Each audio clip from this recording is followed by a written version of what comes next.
of the infrastructure bill he just signed into law. Now our focus moves on to implementing this infrastructure law, and there was some speed.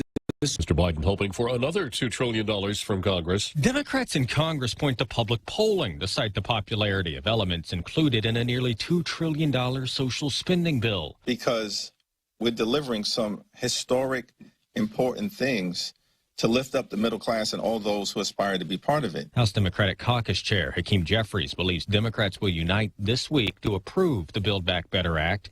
But without any votes from Republicans, Democrats will need nearly all of their own on board. Support from several moderates could rest on deficit analysis expected later this week from the Congressional Budget Office. Fox's Jared Halperin reports House leaders say they will not adjourn for Thanksgiving without taking action on the bill. The House will decide Wednesday whether to censure Arizona Republican Congressman Paul Gosar for posting an animated video online depicting him striking Congresswoman Alexandria Ocasio-Cortez with a sword. Mississippi's Governor Tate Reeves says he will not stop Wednesday's scheduled execution of David Hall for the 2010 murder of his estranged wife in front of her 2 children. Hall is scheduled to receive a lethal injection Wednesday. In a court filing, he said he's worthy of death. Residents in Kenosha, Wisconsin, waiting for a verdict in the Kyle Rittenhouse trial and hoping for peace. I don't think none of us had any clue that what happened last year was going to happen.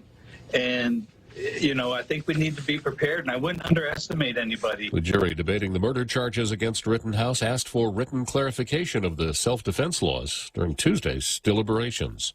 America is listening to Fox News.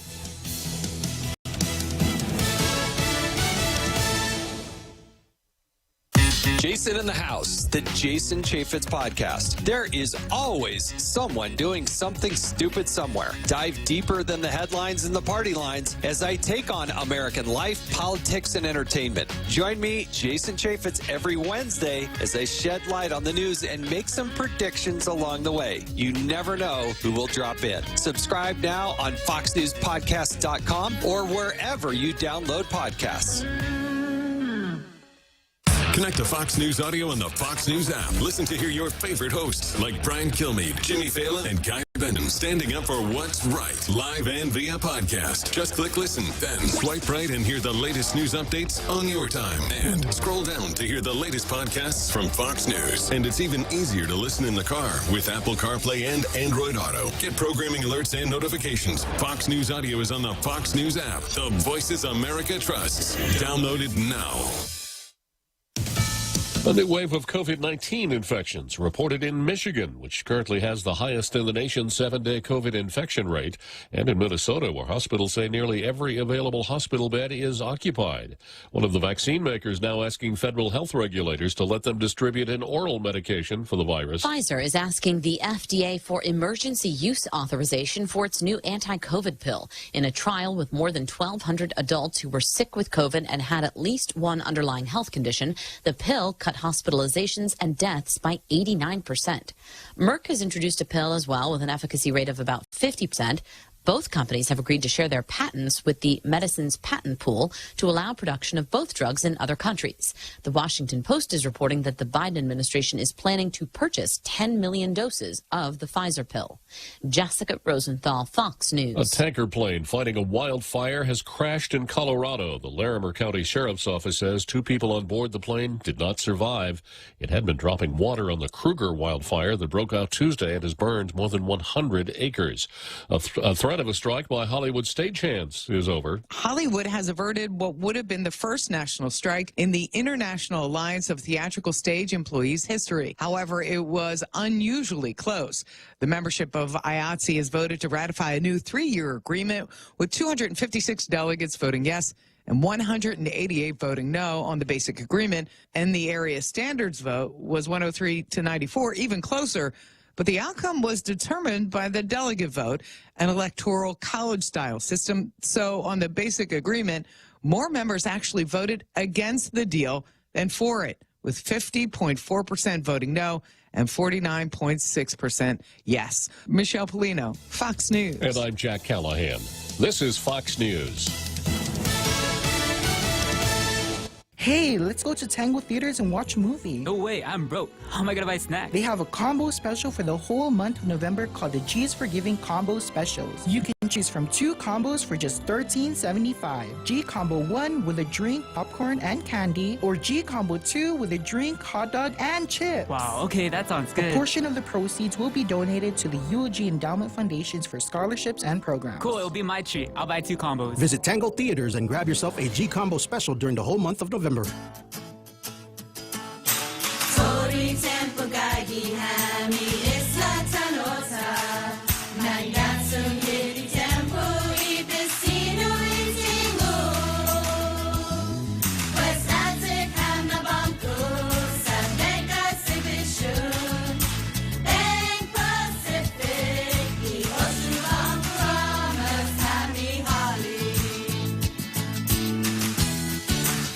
Try Guam's original Chamorro restaurant with Pica's best 5 years running. Mezcla Chamorro Fusion Bistro. Experience Chef Peter's candied salmon over scallion coconut rice, octopus to naktak, Chamorro platter, and their award-winning gourmet hamburgers. Or if you're looking for something healthy, try their keto-friendly menu. Come and enjoy Mezcla's half-a-day service at their Hagåtña and Grand Plaza Tumon location. Call their Hagåtña location at 479-2652 for reservations.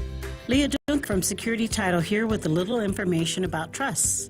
A trust is a legal entity capable of owning property. It can protect property from issues such as lawsuits or divorce and can be used to distribute property and avoid probate. Many trusts start as revocable but become irrevocable when the initial trustees die. Work with your estate planning attorney to see if a trust is a good fit for your family property. Call the professionals at Security Title. We are here to help. Guam Auto Spot has the best selection in Buick, GMC, Mitsubishi, and used cars like the 2021 Mitsubishi Mirage starting at $127 per paycheck, 0 down. Call 671-478-AUTO to take a test drive or get pre-approved online at GuamAutospot.com. Welcome to Tall Tales with Bob Klitzkie, the only show on talk radio where common sense is a lot more common. Phone lines are now open at 888-TALK. That's 888-8255. And now, The Point proudly brings you Tall Tales with Senator Bob Klitzkie. A well-regulated militia being necessary to the security of a free state, the right of the people to keep and bear arms shall not be infringed. That's what the Second Amendment says. There seems to be a necessity for remedial reading in our country because a lot of officials and government officials and even some judges can't seem to read the words of the Second Amendment. I quite often have an article that I read that's relevant to the Second Amendment. I have a 6-part article that I'm finishing up today. The title of the article was Things We Just Learned About the Supreme Court's Gun Rights Case. The name of that case is New York State Rifle and Pistol Association versus Bruin, and the issue is whether or not New York's may issue statute for the issuance of concealed weapons permits is constitutional. May issue as opposed to shall issue. We are now a shall issue jurisdiction, which means that if an applicant tenders the right amount of money and a properly filled out application blank and is qualified to carry a concealed weapon, the government shall issue him a concealed weapon permit. Up until maybe 7 or 8 years ago, it was may issue, so the discretion was solely up to the chief of police, who could issue it, who could not issue for a good reason, bad reason, or no reason at all. And that's where New York is right now.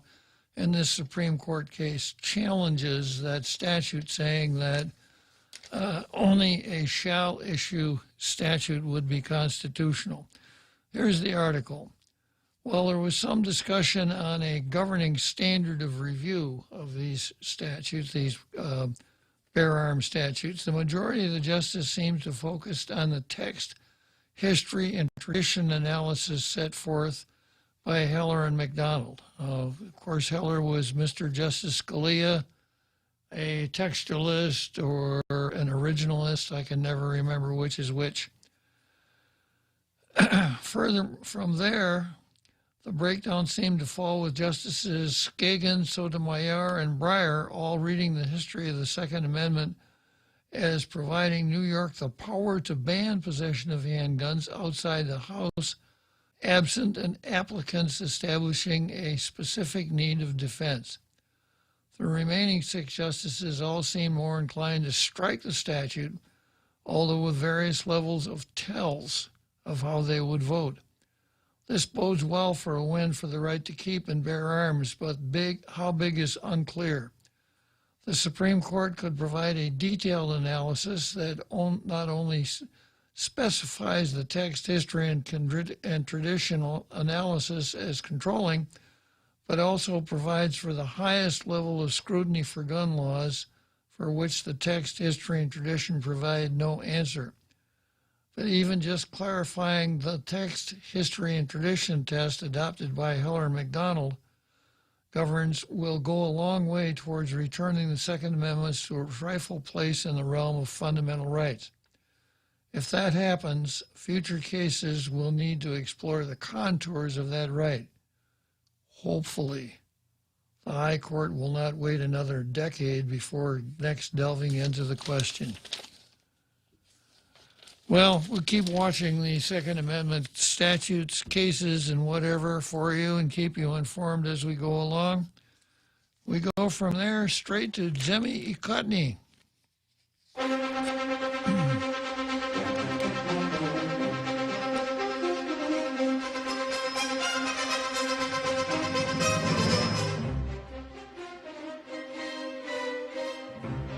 Jimmy Ikotny is my backwards bilingual play on words that translates when altered to Meet the Press, and I'm in competition with Chuck Todd, although it's really not a fair fight. I'm so much better, and this show is so much better than Meet the Press.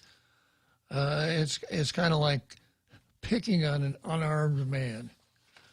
Okay, today the Daily News runs an editorial entitled Our View, Fixed System to Empower Health Profession Boards. Now, by way of background, I have an article that was on the card yesterday entitled Weinberg versus Apathy. I didn't get to it, but I'm going to read it to help understand the Daily News' editorial position. The Health Professional Licensing Office, which licenses professionals from cosmopolitans to medical doctors on Guam, may need full-time lawyers on staff to handle complaints against licensees, according to officials. The Health Professional Licensing Office and all 9 of the licensing offices under its purview were subject to an oversight hearing on Monday. Licensing Office Administrator Xenia Pacina said that boards need at least 1 attorney to prosecute complaints against licensees and another to act as a hearing officer. So in 2019, after reviewing all these cases here at the Health Professional Licensing Office, we had a lot of outstanding, Pacina said, and the office had managed to contract counsel to clear some of the caseload. But the money eventually ran out to pay the contracted lawyers. Assistant Attorney General Rob Weinberg said, and the licensing office had put out a request for, quote, to hire another 3 early this year. The need for somebody to do prosecution, I would estimate, is getting close to a full-time requirement, Weinberg said. Well, this is one of the things that David Lebowski was complaining about. He made complaint after complaint to the medical board and the Allied Health Professional Board. Nothing ever happened. Maybe because nothing could happen. The boards had to be prepared to go to court immediately if they took action against a licensee, Weinberg said. If you have the authority to suspend a doctor or healthcare professional and you suspend them, you have to be ready within 30 days to have full-blown hearing before that board, and it's nearly, with resources and not having a lawyer on staff, they're ready to go. It's just impossible. And then look at it from this direction. If you're talking about lifting a doctor's license, that is a multi-million-dollar ticket that you're trying to take away from him. You think he's not going to lawyer up, hire the best lawyers he can, and fight you tooth and nail? Where you're putting out bids and running ads, wanted lawyer for impossible quest. It's not going to work. Dr. Nathaniel Berg, chair of the Guam Board of Medical Examiners, and Mimi Balaja, chair of the Guam Board of Allied Health Examiners, have both cited lack of legal counsel as a challenge to prosecuting complaints. Neither of those boards have prosecuted a complaint since 2015. And I've got the answer as to why that is, that I'll get to in just a minute. Pacina said that hiring full-time legal staff had been discussed, but she was not sure how it would be feasible. Appropriations made for the licensing office for all 9 boards in fiscal 2021 totaled $296,921. A presentation from Speaker Therese Terlahi showed. According to the Speaker, the money came from fees collected by the boards, but several chairs had not updated their fees since the 1990s. In the case of the Guam Board of Barbering and Cosmetology, fees had not been updated since the 1980s, Chair Jeneth Cambao said. So since the 1980s, boy, that board has really taken a haircut. Terlahi said that some all-volunteer boards have approached her because they do not know how much money they had or how they could spend it.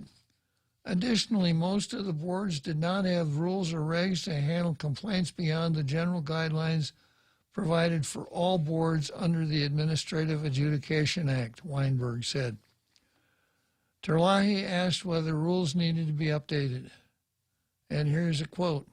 As a legal answer, I don't think that there is a need, Weinberg said, but new rules and regulations would help the public, licensees, and board members themselves understand the complex laws and processes that apply to handling complaints. Each of the boards reported to Terlahi that they were making progress towards doing so, though Weinberg said it would take time. For one board, the Emergency Medical Service Commission, Weinberg said it would take 6 months at most to finalize their rules if he had a few other lawyers assisting him and nothing else on his desk.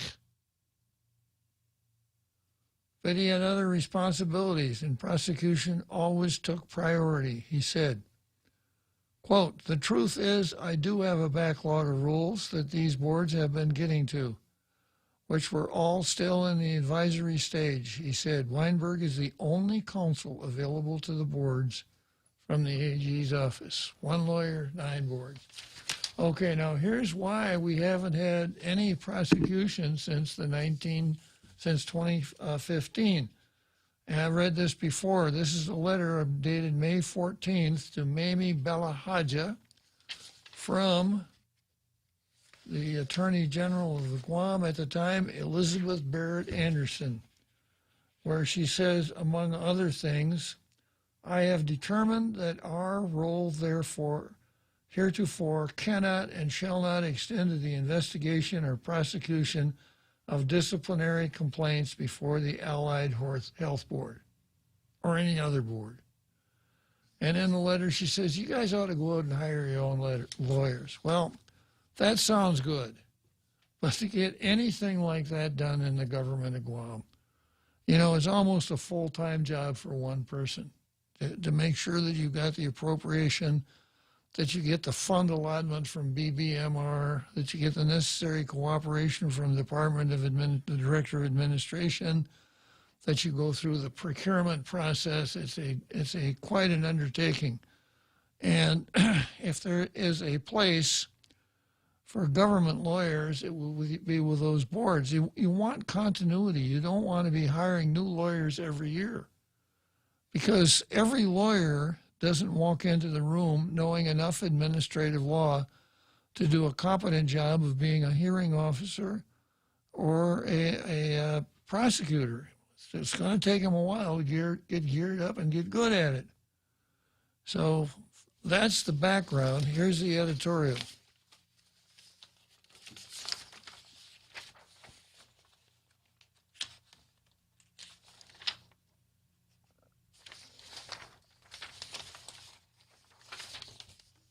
Guam's Health Professional Licensing Office, which oversees the professional licensing of health workers from barbers to physicians, is unable to effectively handle complaints against providers, according to testimony presented at a hearing Monday.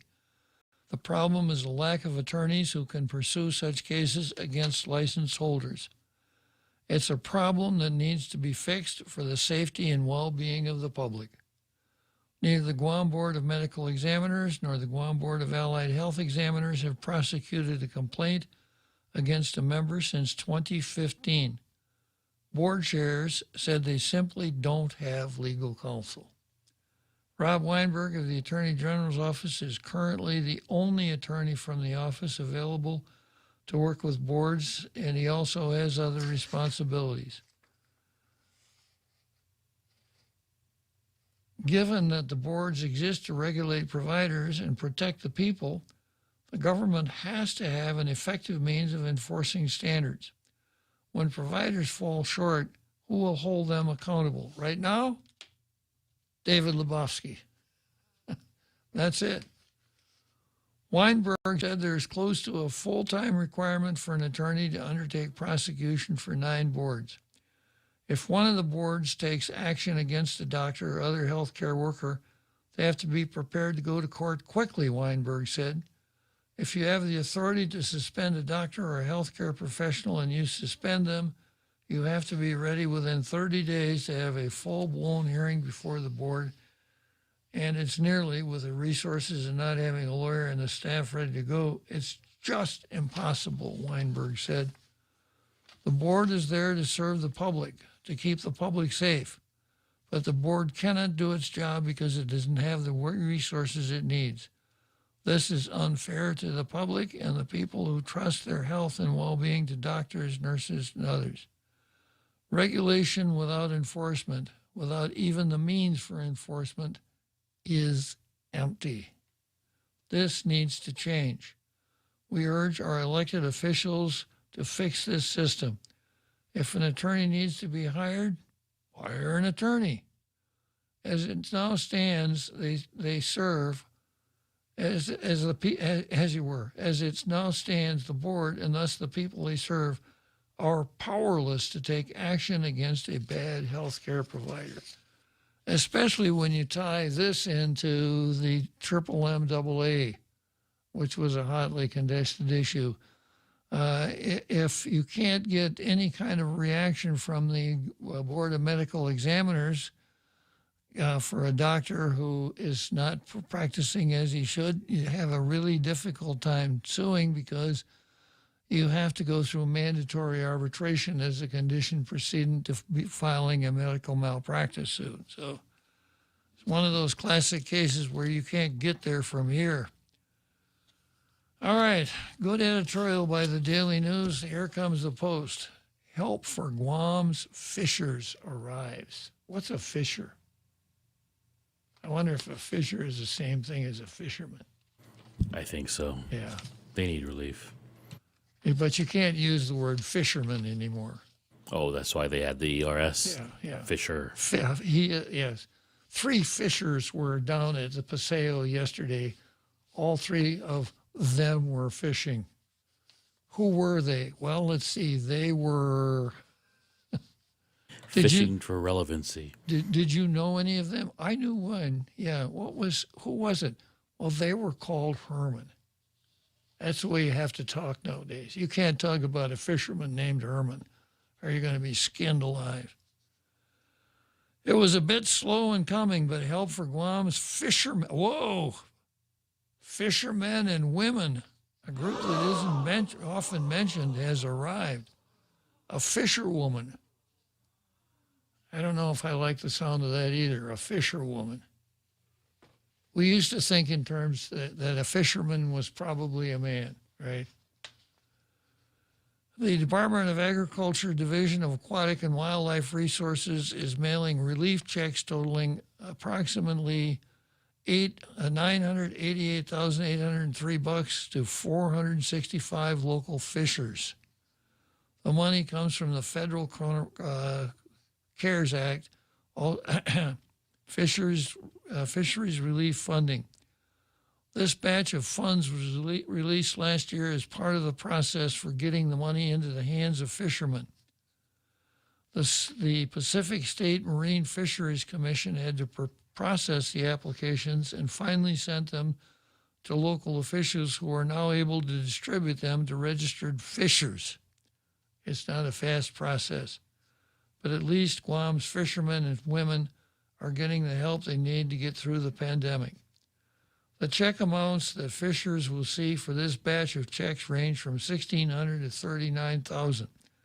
The amounts of checks were, according to agriculture officials, based on categories including subsistence and subsistence with sales and commercial. Officials also relied on documentation provided by fishers validating their commercial losses. A second batch for those fishers who applied for the second round is You know, this is just a news story, again.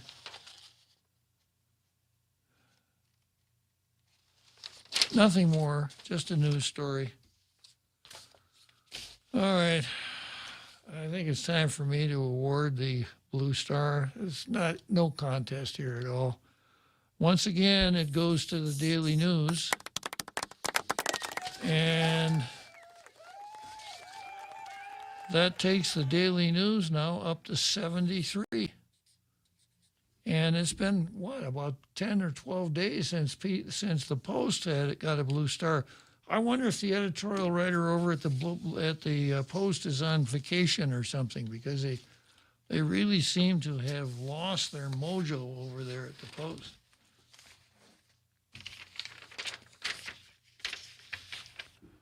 Okay, next I've got the card. And this is what I've got. I've got the 6th Circuit versus Brandon. This is some of the things that you wanted to know about the 5th Circuit enjoining the president's blanket requirement for everybody in a company with 100 employees to get vaccinated. I've got the CCU versus the open government law, and they're still fighting it. I've got generalized justice versus Rittenhouse, and we're going to work on this from a different angle today. I've got Davis versus Habib, and Weinberg versus apathy, which comes off the card because actually I covered it as part of Jimmy Cutney. I've got Moylan versus the burn. Maybe I should say recast it as Moylan gets the burn. Egarolu and Helig versus ratepayers. And then if I get to it, I'm going to repeat what I said about repeats repetition about our society. So, let's see here.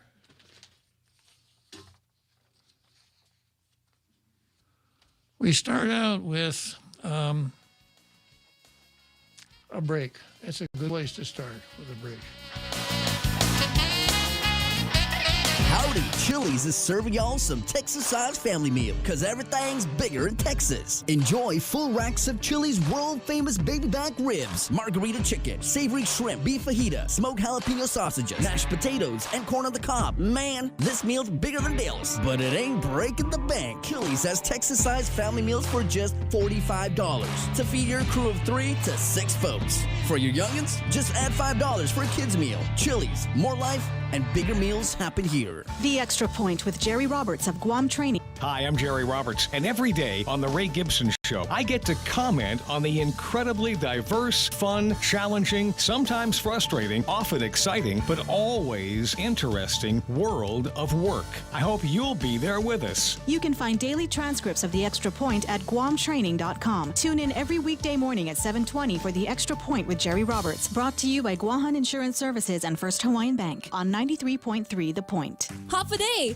konnichiwa, Patois. Ciao. Enter for a chance to win the 76 Circle K World Cuisine Giveaway. Be one of 3 lucky winners to win a passport of free food from around the world at over 15 different local restaurants. Just stop by any 76 Circle K, purchase $35 or more in fuel to get an entry form. Drive by today and taste the world with 76 Circle K's World Cuisine Giveaway. Visit 76circlekguam.com for more details. Some conditions apply. Circle K, take it easy.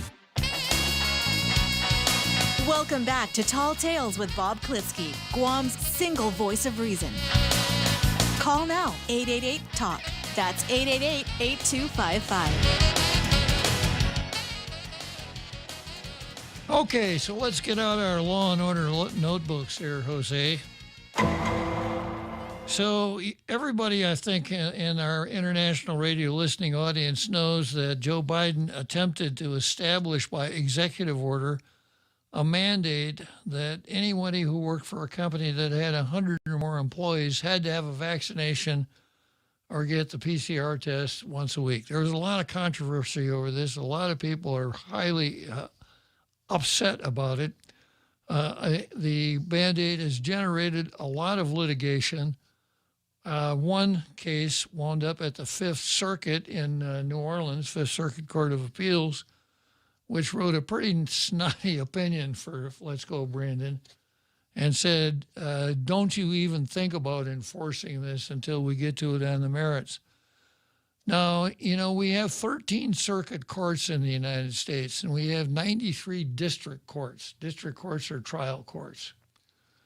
And it's an interesting system because if someone sues the United States in a district court, and Jeff Sessions got criticized on this unmercifully, and it was wrong. When President Trump came out with his first immigration order, prohibiting order from 7 countries, which of course the media said was an anti-Muslim order, the district court in the District of Hawaii enjoined the enforcement of that particular statute.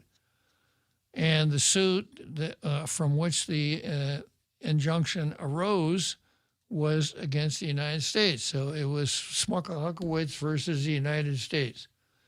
And the injunction ran against the United States government. So the case arose in Honolulu, but it was applicable all over the country.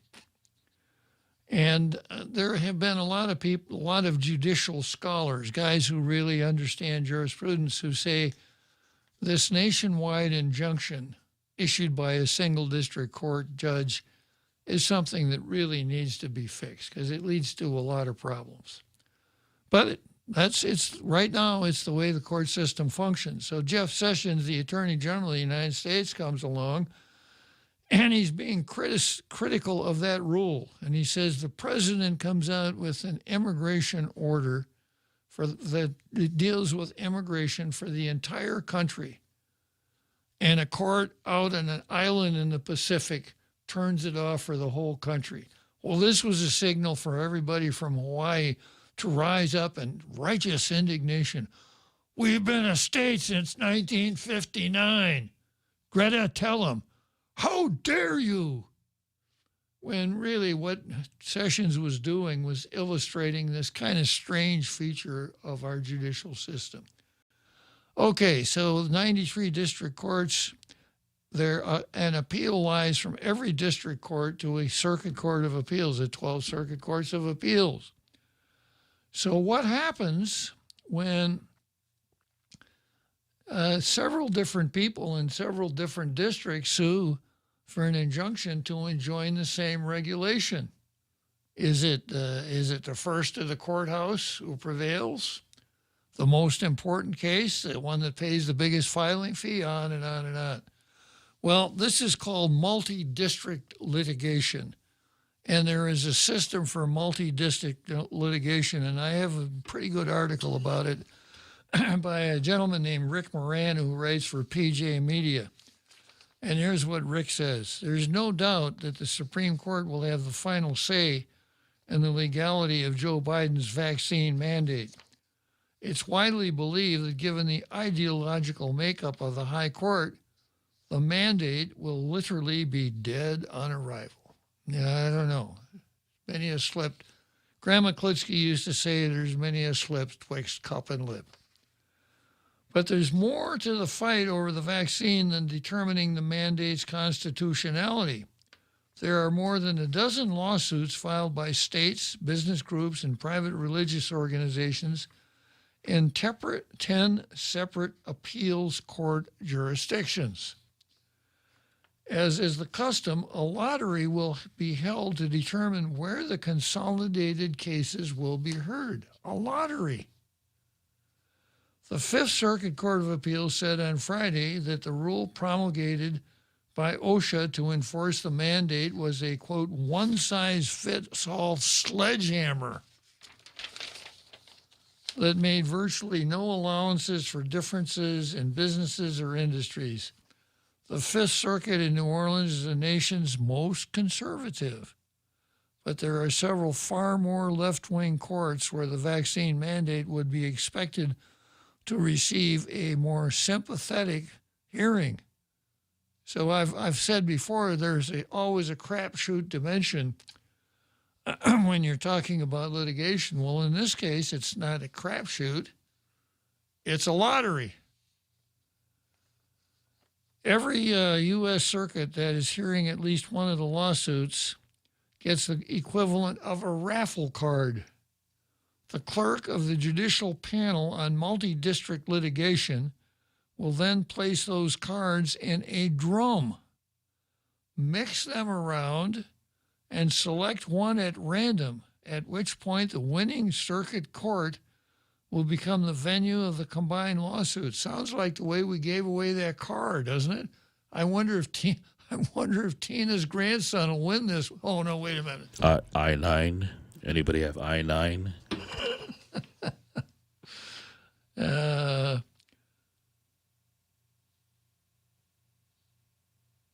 Until 1988, the process instead relied on which parties could get their cases stamped for review first, a race to the courthouse.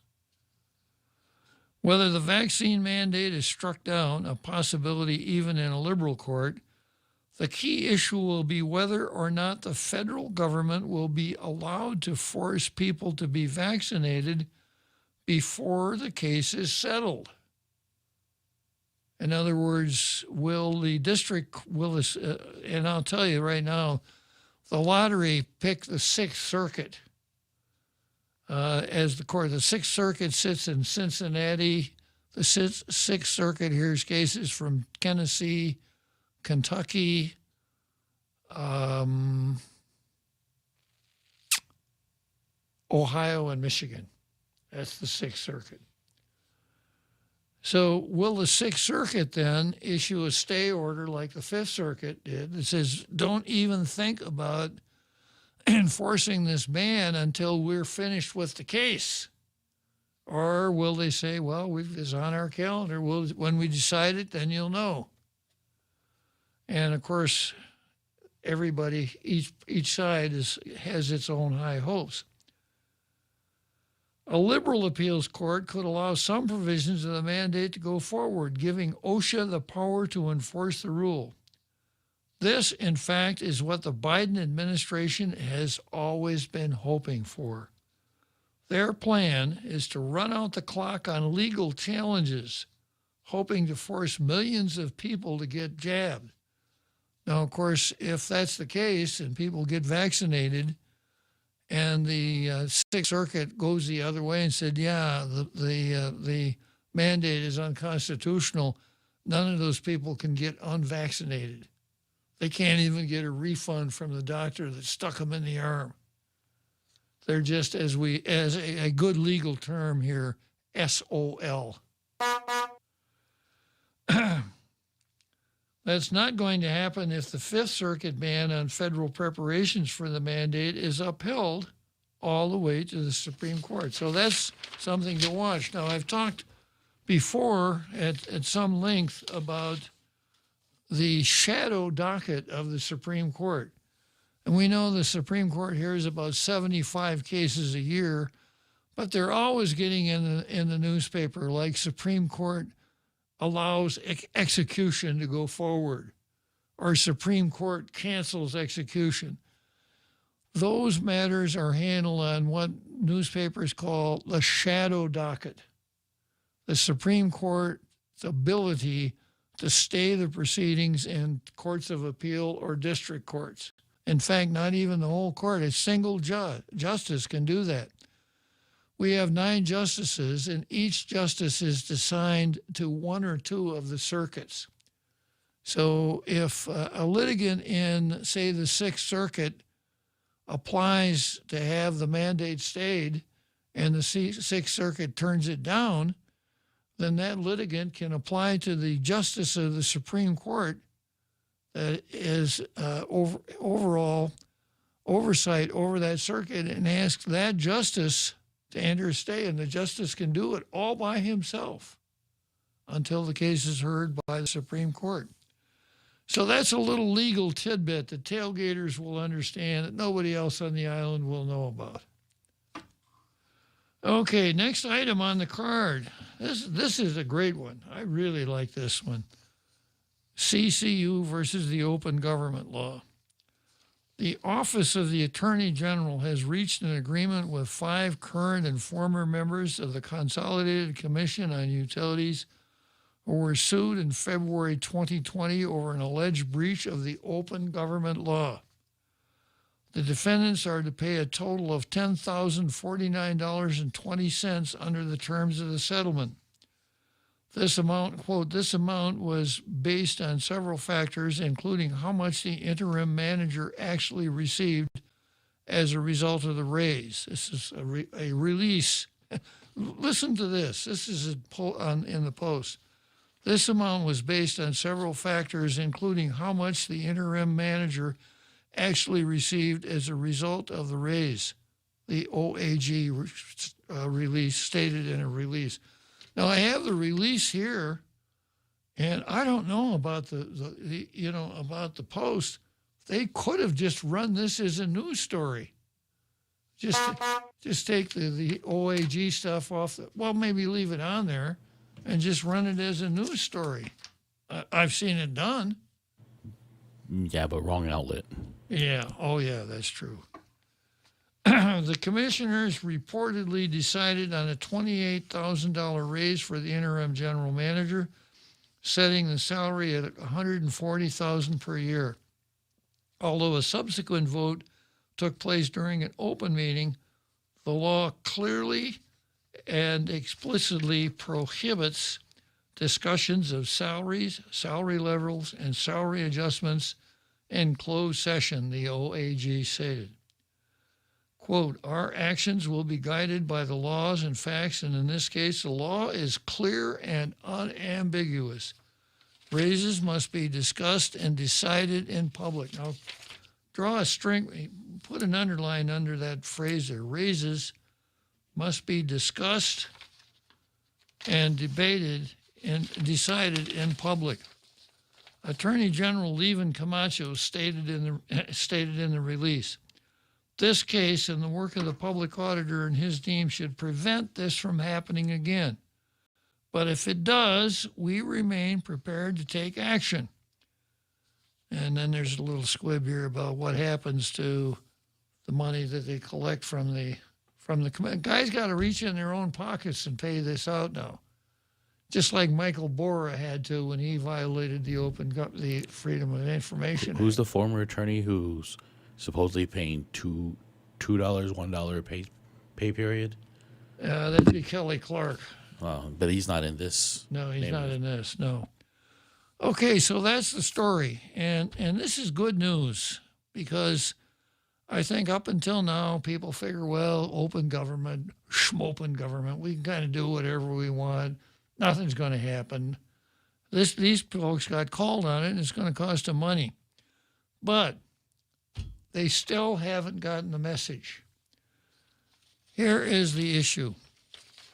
They have 7 employees, including the general manager, that are unclassified employees that they directly supervise. They supervise, evaluate, and set the salary for these 7. They have statutory authority to do that. 2 of the 7 are lawyers for each of the utilities. So what they did in 2018, they went into an executive session. They talked about the employees that they evaluated. They evaluated them, and they gave them raises. And then they decided on how much of a raise to give. Then they came out of executive session and said, we're going to give Kelly Clark a raise up to X amount. And I don't remember which newspaper reported it, but it was just a matter of fact. CCU employees get raises. They did it in executive session. Not nothing. If it was a press release, we'd know who it was. Yeah. So guess who jumped on that like a duck on a June bug? I did. And I started rattling cages, and ultimately the Attorney General said, you can't do that. These guys have to pay that money back. Kelly Clark agreed to pay it back $7,000 at $25 a payday. And I gotta do some more FOIAs to find out how that ever came out. Or if it's been satisfied, right? Exactly. So, the next, the CCU, Joey Duenas, the chairman of the CCU, attempted to finesse this whole matter. It's okay because we were evaluating them, and it's a personnel matter. But they had to pay the guys had to pay the money back, and I think it cost Joey some money also.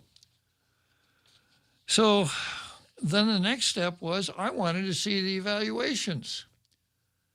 And the CCU said, no, you can't see those evaluations that we did in executive session.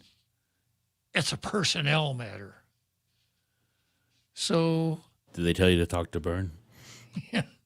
So I'm wondering how they could do that, how they can think that evaluation is not part of the salary setting process. Well, it got to be hotly contested. It came before the CCU, and the CCU voted 3-1, 3-2, release those evaluations to anybody that asked for them. And they finally even published them. Now, counsel for the CCU interim counsel, Vince Leon Guerrero, said, we can't release those. We'll be sued for millions of dollars. After this was all over, I sent in a sunshine saying, send me all the public records outlining the millions of dollars. And of course, it didn't cost them a nickel. It's just that some people on boards and commissions don't want to have anybody tell them what the law is. They want to proceed according to their own lights.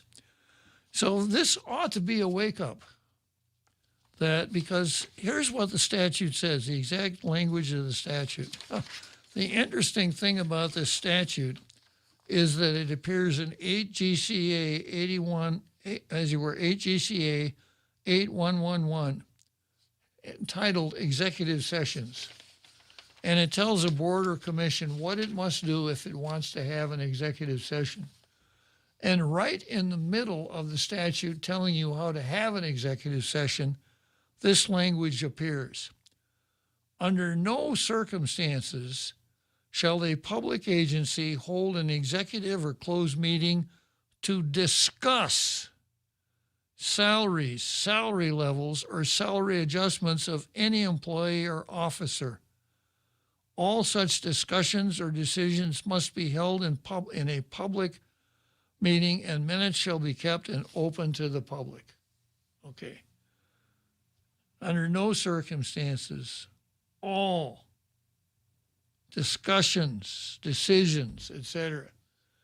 So the way I read that, unless you want to tell the public, we evaluate these 7, but our evaluation has nothing to do with the salary levels that we set. The evaluation that they do in executive session is illegal because they're violating this section of the statute. But, they got advice from counsel that said they can discuss, that they must discuss the evaluation in executive session. They cannot discuss salary numbers in executive session. They must discuss salary numbers in open session. They must not discuss evaluations in open session.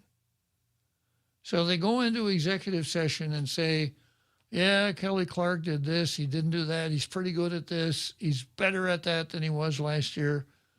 Yeah. But nobody says he should get a raise. You can't say that in executive session.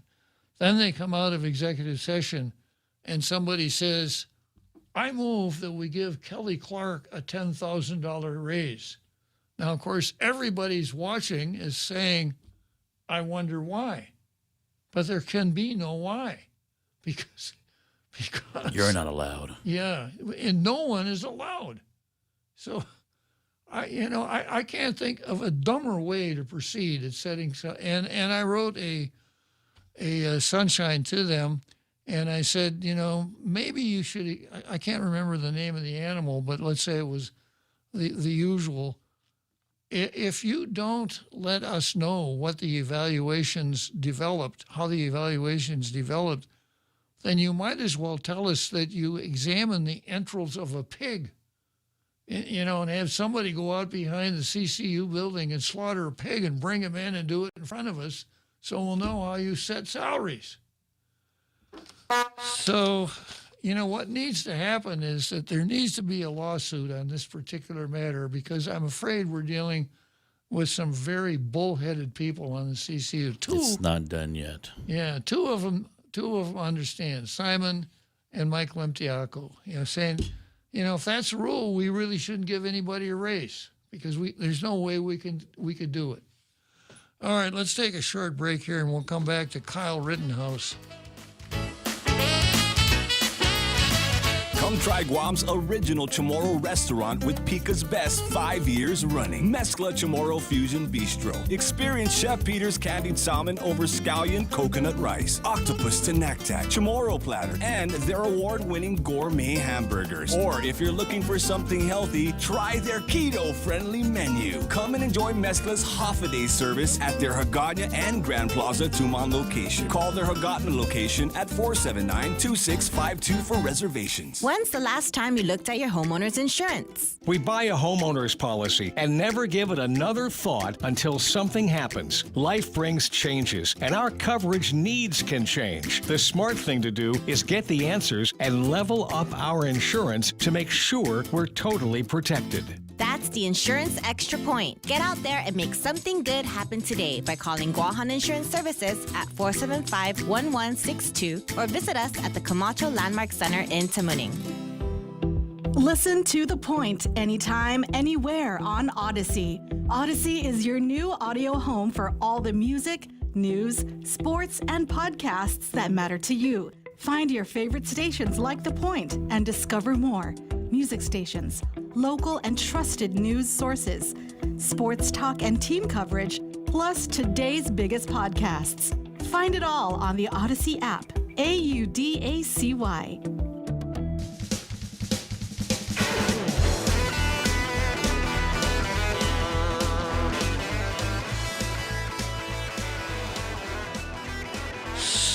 So here we are heading up to the home stretch. Let's talk a little bit about Kyle Rittenhouse.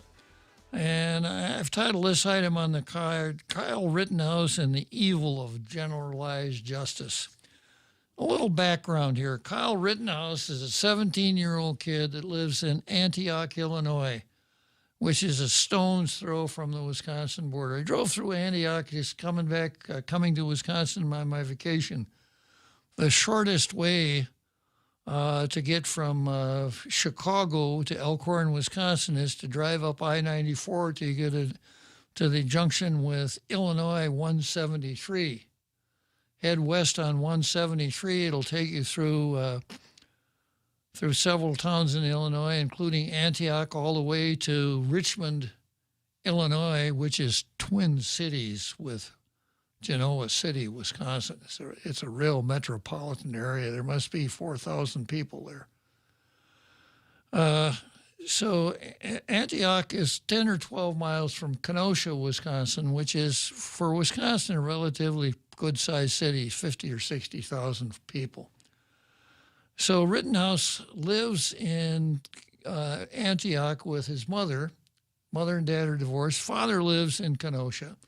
He works in Kenosha. He's a lifeguard. He spends a lot of time in Kenosha. He went to high school in Kenosha, part of high school, etc. So when I can't remember the name of the person that the cops shot. Do you remember that, Jose? I think his name was Joshua Blake. Joshua Blake, yeah. The police in Kenosha were called by the girlfriend of Joshua Blake. Jacob Blake. I'm sorry, Jacob Blake, because Jacob had been ordered to stay away from the lady. Jacob shows up, and he takes the couple's child, which he was ordered not to do, jumps in a car, and he's got a knife. When the cops get there, he won't surrender. He gets in the car, and he's got the baby. The cop shoots him. And you probably know how the rest of it goes. Bonfires, fires, demonstrations, etc. CNN did its usual good job. I'll never forget this. A CNN reporter on camera with a blazing building behind him telling the CNN audience that the demonstrations were mostly peaceful. They're passing out marshmallows, Bob. Yeah. So I think on the third night of the demonstration, Rittenhouse stayed after work, borrowed a rifle, a semi-automatic rifle from his friend, a semi-automatic rifle that he could legally possess, and went to help people protect their property from the rioters. During that night, he shot and killed 2 men and wounded a third. There is video, eyewitness testimony, plenty of evidence that would support a self-defense verdict in favor of Rittenhouse. Rittenhouse was charged with first-degree murder. Now, first-degree murder means that you killed someone, that you planned on killing someone. That you not only had the right state of mind, but that you planned to kill somebody. And it's been quite a trial going down the end, and it's had tremendous media coverage. So that's kind of where we are now. The jury is out. The trial is over. The jury is out. We'll find out probably in a matter of hours whether Rittenhouse is guilty or guilty of some and not guilty of others. So, Jose, would you like to add anything to the saga of Kyle Rittenhouse? Sure, there's plenty to add. We're going to go to a break soon, though. It's almost the top of the hour. Yeah. But the charges against them were pretty incredible. There was a whole list of them, Bob. And after seeing the evidence, it almost is mind-boggling how they even came up with charging him with this high crime of first-degree reckless homicide. Yeah. Okay. So you want to take a break, huh? Yeah, let's do that. I think it's a good idea. All right.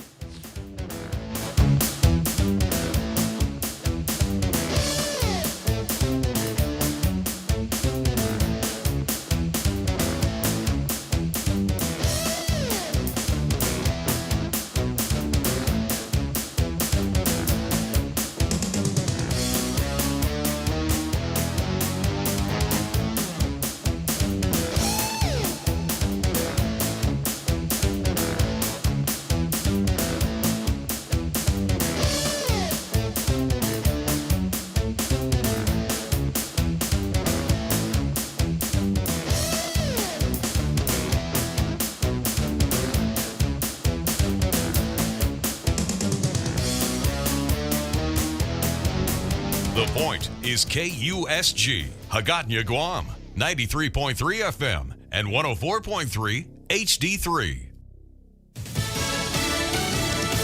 Some Republicans charge the Attorney General lied to them. I'm Jack Callahan, Fox News, saying an FBI whistleblower has directly contradicted Merrick Garland's congressional testimony that the government was not using the Patriot Act to investigate parents who vehemently disagreed with their school boards. The whistleblower is reportedly an FBI agent who provided several Republican lawmakers with an internal memo from the heads of the FBI's criminal and counterterrorism divisions. The memo directed FBI agents to flag any criminal threats, harassment, or intimidation against educators by using a, quote, threat tag, which allows agents to, 1, gauge whether the threat is on a national level, and 2, provide information to state and local law enforcement. Republican lawmakers say the whistleblower memo is proof positive that the FBI is tagging parents they consider threatening. Fox's Trace Gallagher. House Minority Leader Kevin McCarthy says the Attorney General needs to explain. We need to bring him back in. He openly lied, and I wonder if this was a direct order from the White House. The National Association of School Boards had asked the Biden administration to crack down on parents who they called potential domestic terrorists. Residents in Kenosha, Wisconsin are hoping there won't be more violence in their city once a verdict is rendered in the Kyle Rittenhouse trial. People are worried that we're going to have the same problem we had burning the city down. While demonstrators on the courthouse steps demanded a guilty verdict, jurors deliberated for a full day Tuesday, deciding whether Rittenhouse was acting in self-defense when he shot and killed 2 people during last year's violence. A wildfire raging in northern Colorado has now claimed the life of the pilot of a tanker plane that had been dropping water on the Kruger wildfire. The Larimer County Sheriff's Office says that plane crashed late Tuesday, not far from the Rocky Mountain National Park. The Kruger wildfire has burned more than 100 acres in less than a day. America is listening to Fox News. When's the last time you looked at your homeowner's insurance? A homeowner's policy protects much more than just your house. It also protects you against claims from someone being hurt on your property. If a visitor is injured at your place, how much are you covered for? The smart thing to do is get the answer today. That's the Insurance Extra Point. Get out there and make something good happen today by calling Guahan Insurance Services at 475-1162 or visit us at the Camacho Landmark Center in Tamuning. Howdy, Chili's is serving y'all some Texas-sized family meal, because everything's bigger in Texas. Enjoy full racks of Chili's world-famous baby back ribs, margarita chicken, savory shrimp, beef fajita, smoked jalapeno sausages, mashed potatoes, and corn on the cob. Man, this meal's bigger than Bill's, but it ain't breaking the bank. Chili's has Texas-sized family meals for just $45 to feed your crew of 3 to 6 folks. For your youngins, just add $5 for a kid's meal. Chili's, more life and bigger meals happen here.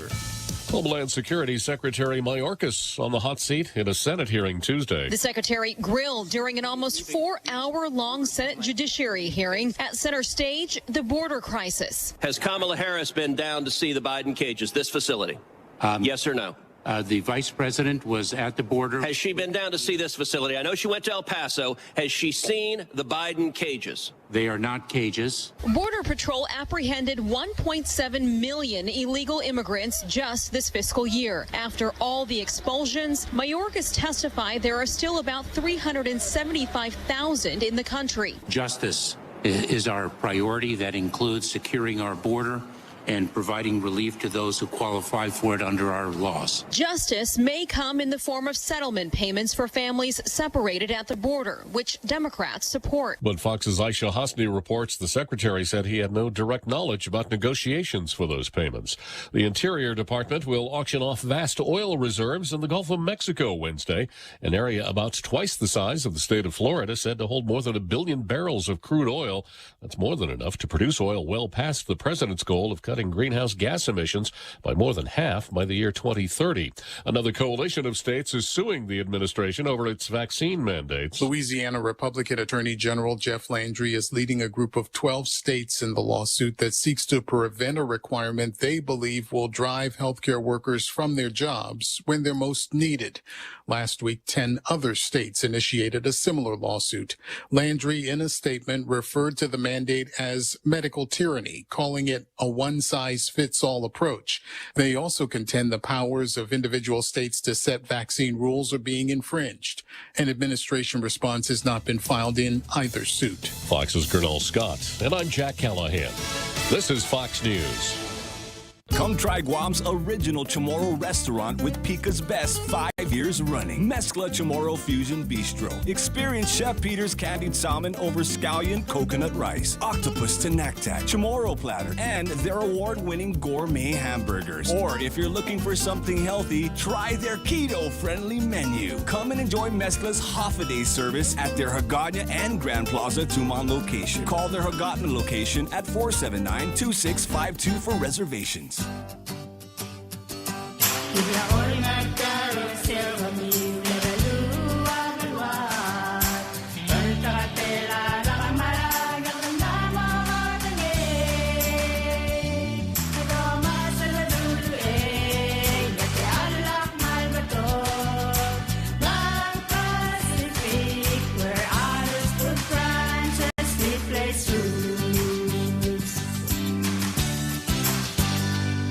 Afre, my name is Kiona Rivera, student at the University of Guam and recent recipient of the G is for Giving Scholarship. This holiday season, I'm encouraging our island community to support the G is for Giving campaign. Your generous contribution not only support programs at the university, but also helps students like me reach our academic goals. For more information on how you can help shape the future leaders of our island, call the UOG Endowment Foundation at 671-735-2957 or visit their website at give.uog.edu.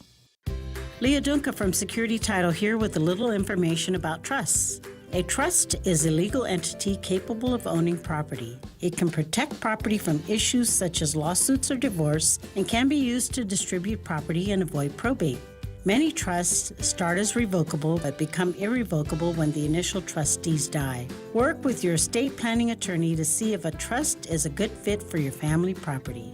Call the professionals at Security Title. We are here to help. Guam Auto Spot has the best selection in Buick, GMC, Mitsubishi, and used cars like the 2021 Mitsubishi Mirage starting at $127 per paycheck. Zero down. Call 671-478-AUTO to take a test drive or get pre-approved online at guamautospot.com.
Okay, so here we are back again after another great halftime show. Before the halftime show, Jose and I were talking about Kyle Rittenhouse, his trial.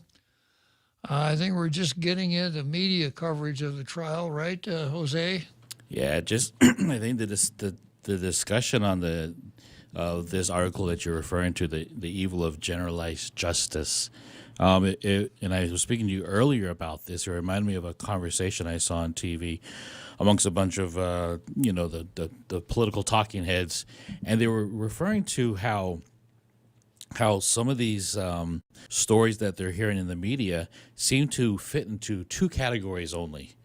Either they're something happening to somebody who is black or something that's happening to somebody who's white. And, of course, the scales of justice always weigh heavy on against the ones who are the people of color. And it seemed to fall, this Kyle Rittenhouse incident seemed to fall very finely into that mold that the media seems to be doing all the time. Never mind the facts, never mind what's happening as far as the specifics of the case. It's already they see what they want to see is an overall generalization of something that's going on. For example, now President Biden, when he was a candidate, had posted a picture, a bunch of pictures of different white men, and called white supremacists, and that Donald Trump wasn't calling them out, and flashed a picture of Kyle Rittenhouse among those people already. So you have the media already latching onto, oh, here's a white supremacist. One thing that was amazing about this story is it wasn't until the trial that happened that even Chris Hayes over at MSNBC, according to this article, was surprised that the victims were all white for a long time, up until the beginning of the trial, which happened in the beginning of this month, right, November. He thought the victims were black. And it's amazing. Of course, you know, if you've been conditioned by the MSNBC handling of such things, so you mean the two that Rittenhouse killed and the one that he wounded are all white? They were all white. This is Chris Hayes. They're all white. Well, why are we covering it then? It gets better. What's the point? Right? And exactly, and that's the thing that makes a lot of people are now stopping and thinking, what actually is going on. I can't remember her name, but she's one of the co-hosts on the Young Turks. Mm-hmm. She has completely changed her viewpoint on this because she, of course, watched the proceedings and said, I did not know this was a case of self-defense. Because early on, we just heard about the shootings. It was a Black Lives Matter protest. So obviously, this white kid went there with a gun to cause trouble. And that's exactly what the prosecutors charged him with, too. In fact, I think they added the charge of provocation just 2 days ago. They asked for an instruction, on that, yeah. Yeah, so it's just, it's really important, especially for programs like yours, Tall Tales, to put out these facts, you know, like you would talk about the insert cases, and let's read what they actually say, other than what the talking heads are telling us what they are.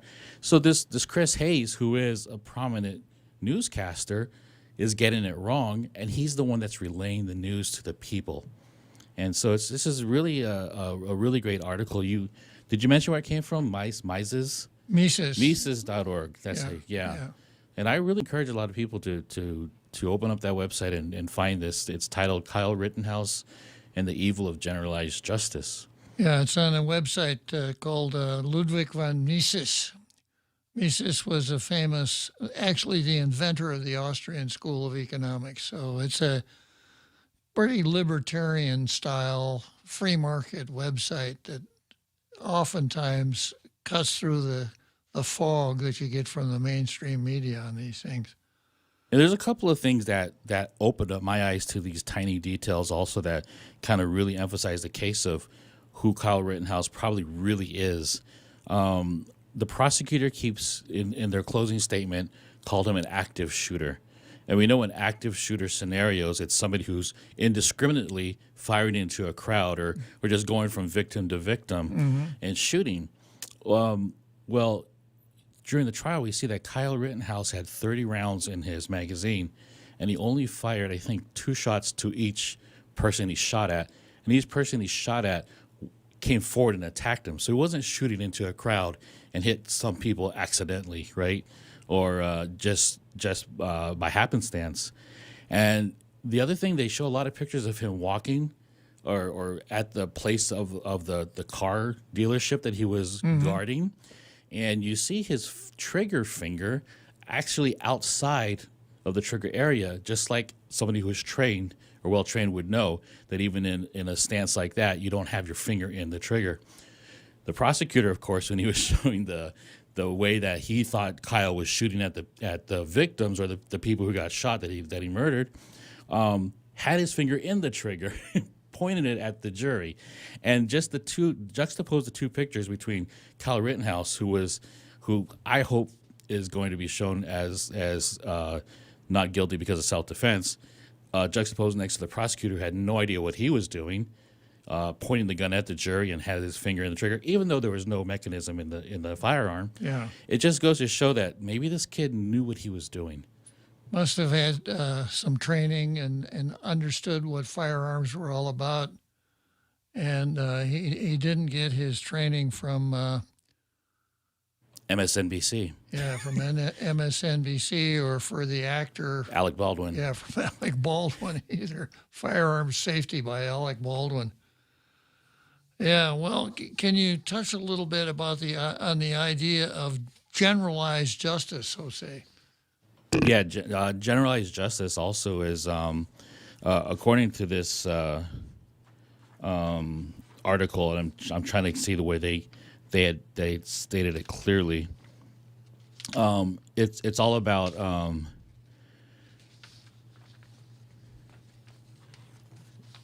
let me see here for a second here.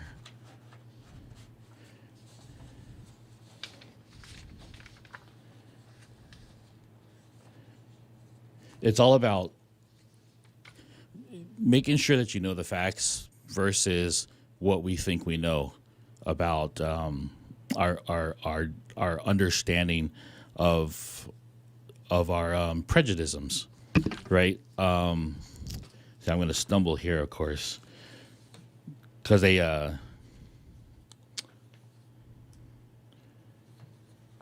like, for instance, this article talks about how Rittenhouse was the poster child or the avatar for everything that's wrong with America. Mm-hmm. And of course, so because they've already tagged him as everything that's wrong with America, everything that they understand what's wrong with America becomes their notion of justice. So if everything is wrong with America is in Rittenhouse, then everything he did was wrong, and everybody that he did wrong becomes a victim, no matter what their circumstance was, or what their background history was, or even what their action was that night.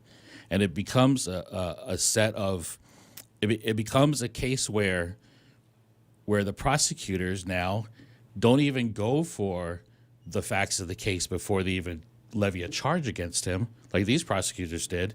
It almost as if they discovered the evidence during the trial rather than before they levied a charge against him. Yeah. And it all had a lot to do with crowd mentality, and maybe, I don't know what the prosecutors are thinking when they did this, but it almost as if they were appeasing the pitchfork and torches crowd that was outside saying, "We demand justice, we demand justice." And of course, we know that justice means the result that we want. Exactly, yeah. Exactly. And that's what's going to be difficult in this case. We have a trial that's being streamed all through the world, mm-hmm. right? We're seeing what's happening in the in the courtroom. What we don't see what's happening is in the jury room. And that's what's going to be interesting too, because also the jury room is not seeing what we are seeing as well, and they're not seeing the commentary either. And maybe they're looking at the prosecutor going, "Oh, they're making a lot of sense too," even though we're getting our generalized justice as well. But this is going to be interesting to see how the verdict happens and how we all respond to it. Yeah. Well, Jeff Deist, who writes for the Mises website, had some interesting words. He's talking in terms of justice. In a decent society, real justice is specific and not general. In criminal matters, especially, justice should be temporal and rooted in the facts of the instant case. Greater societal concerns, along with identity of defendant and victim, sex, race, religion, notoriety, social or economic status, etc., simply should not be considered. This is precisely why we sequester jurors to keep them focused on the facts rather than outside influences. Is America really prepared to fully and finally abandon this principle? To acquit or convict individuals based on the inherently amorphous idea of social justice rather than the specifics of any particular case. And that's what the left wants, the social justice warriors, right? Yeah, that's what they want. And if Rittenhouse was defending himself, it doesn't make any difference because he was on the wrong side. A cop shot a black man. There was a demonstration. There's only one place for good people to be: participating in the demonstration, not walking around with a rifle protecting property. So, I mean, he's guilty already for that. Just for him being on the other side seems to me the cause for provocation. Yeah. just his opinion. Yeah, the fact that he's not out there with the rioters, not asking for an associate membership in Black Lives Matter, that's enough. Yeah. Eats at Chick-fil-A on Saturday. And so you take a white kid who's on the wrong side of social justice, who's carrying what the left calls an assault rifle. I mean, do we even need to have a court system for that? You know, on the flip side, another phenomenon that's happening is there are those who identify with these generalizations only, but not the specifics. So you see a lot of people of color who would like to speak up against this, who would like to support people like Kyle Rittenhouse, but they almost are silent or don't speak up as much because they're afraid of getting that persecution as well. That social justice comes out and the gavel comes down on them as well. Yeah, they don't want to be canceled. They don't want to be canceled, or the terminology is be labeled as the Uncle Tom. So it's ironic. There's been a historical inversion here. You know, black people talk about lynching back during the bad old days. It was a really bad thing. It was a serious thing. That was generalized justice then. It was, and it was democracy. You know, we didn't have to horse around with trials or anything like that. We know who did it. We know what he did. We've got a rope. What's the problem? We don't need to screw around with court systems and stuff like that. So the left is embracing that same kind of thinking. We know what he is, who he is, what color he is, etc. Why do we have to horse around with these trials? So it's pretty amazing. And I'm really glad we've got guys like Jeff Teest, and I've also got a Jonathan Turley article here too that brings some real common sense to the process. Unfortunately, I think that common sense in things like this is an uncommon virtue. But again, like you said, these writers are coming out with these kind of articles. We had a Twitter by this, I'm not exactly sure he is, but he has a blue check mark next to his name, Bill Ackman, who is not a right-wing conservative, was talking about watching the trial at home, and he and his wife completely changed their attitude about this kid, Kyle Rittenhouse, and he laid out all the things that made him change his mind. And the very last tweet, and I know we talked about it, he said, "Just got a call from the media asking if my Twitter account was hacked." That is, the reporter couldn't conceive of the idea that I could believe that Kyle is innocent because I am not a right-winger. Crazy. Exactly. And that was the last he tweeted on that. In order to believe that Rittenhouse is not guilty, you got to be a right-wing crazy, which is redundant as far as the left is concerned. Ironically, yeah. Right-wing means crazy. Okay, well, I got my fingers crossed. I know how I want the trial to come out, and I would present that the reasons that I want it to come out that way are credible, correct, moral reasons, not because he's a white kid, not because he's from the Midwest, not because he's from Illinois, none of that stuff, but because he's not guilty. What a novel idea. You don't say. Yeah. All right. So next item on the card is Davis versus Habib. And this is a story this is an article about someone carrying water for the Guam Memorial Hospital Authority. Guam Memorial Hospital Authority board nominee Sharon Jo Davis found herself fielding questions about the hospital's hiring during her confirmation hearing with lawmakers Monday. As a current member of the board, Davis is up for reappointment as a general public representative for another 6 years. Quote, "There's been some talk in the media about additional hiring of positions above step and not clear whether those are necessarily critical," Speaker Therese Tetlahi, the legislative oversight chair on health, stated during the hearing. the way it works in my mind is if you have critical needs for employees and you have a limited pot of money for it, when the pot is being increased somewhere else, I just want to be assured that it's not going to deter you from filling those critical positions. It's a pretty long way to make a point, isn't it? Pretty roundabout way. GMHA has been relying on traveling professionals, mainly nurses, to round out its staffing needs as it combats the Wuhan virus. But the hospital authority is also working to improve pay for permanent staff and is seeing rising personnel costs as a result. However, what drew the attention of lawmakers Monday was an above-step recruitment. Now, a little explanation here. Government of Guam employees are paid in accordance with pay range and pay step. Different position titles are assigned to different pay ranges. And different steps are assigned within those pay ranges, usually governed by longevity. So if a nurse, if there's a position nurse 1 and it's pay range 26, a new nurse would start out at pay range 26, step 1. Now there is a provision that management officials can offer someone higher than step 1, and there are some criteria that must be provided in order to make that above step recruitment. Someone was special, like if you had, for example, Albert Einstein, who applied to teach math at GW High School, you might want to pay him more than step 1. So someone of distinguished merit or ability, or perhaps it's really hard to hire somebody in certain kinds of occupations.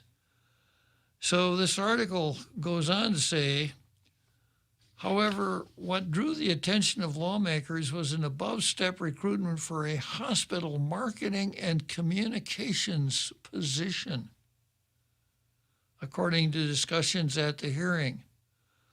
Hospital authority documents show a salary of $75,602 was approved by GMHA Hospital Administrator Lillian Posadas on October 8. Now this is for marketing and communications. And I'm going to tell you who the person was that was hired at above step 1. I was able to get a hold of the so-called GG1 here for this above step recruitment.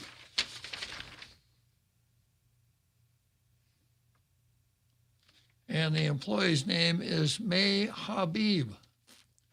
Now that name may sound familiar. She used to be a newscaster at PNC News.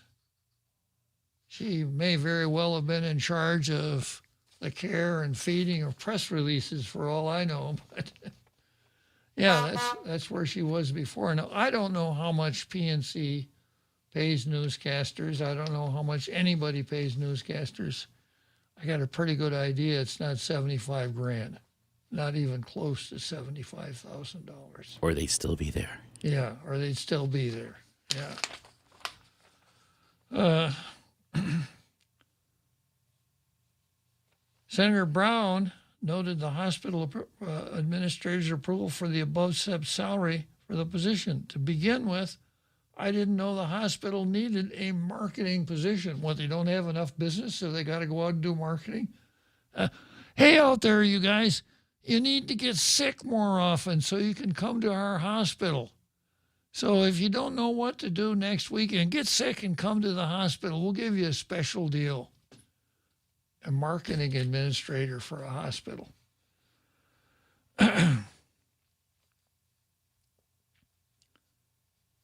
Really, what steps are you as a board member looking at these steps of position to prioritize? You know, the reason we have boards and commissions at every place except maybe the Decolonization Commission, boards and commissions are supposed to run the agency as a matter of policy. So they would set a policy, we're not going to do any above-step recruitments except for this, or we're not going to do any at all. Or we're going to let the administrator decide all of them. We don't want to even know about it. But the board can't turn its back on something that looks like abuse of authority.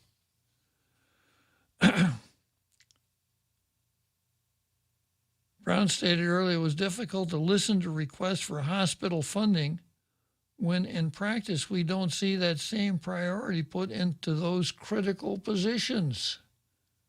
Marketing and communications people don't perform much surgery.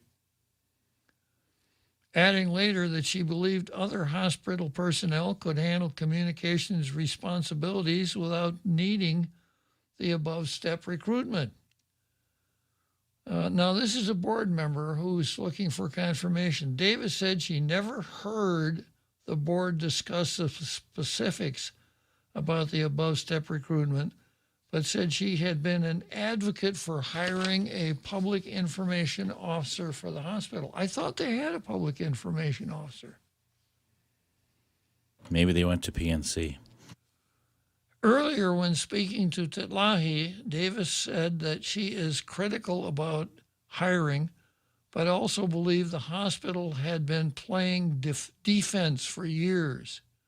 And she felt it was important for the community to hear about the positive aspects at GMH. So what Davis is saying is, you know what we really need here is a spin doctor. We get a lot of bad press. We need our own spin doctor. It sounded like they said also a cheerleader, but not for people who are sick. No.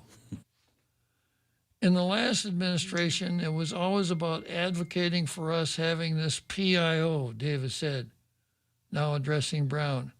I would argue a PIO is a critical position for any highly public entity, a critical position. Especially in COVID. I feel like it's a blessing that we had a public information officer that's been able to put out information for employees, put out information to the public at $75,000. Brown said she understood Britt Davis's point of view, but didn't necessarily agree with it. I do have to put this out because I think when you're talking about all those other critical needs, there's no other individuals out there that can do this job that are available and that doesn't require an above-step position, Brown said, adding that she never had a spokesperson for the agency she ran when she worked as part of the executive branch. True. I did not have one as director of corrections, but I did have one at public schools. A gentleman named Tony Diaz. You may have heard of him. Okay. Sounds familiar. Yeah. And he followed a lady named Sylvia Moncris who left, and Tony Diaz was hired to fill the position. Neither one of them made $75,000, or the 1994 equivalent of $75,000. I can tell you that.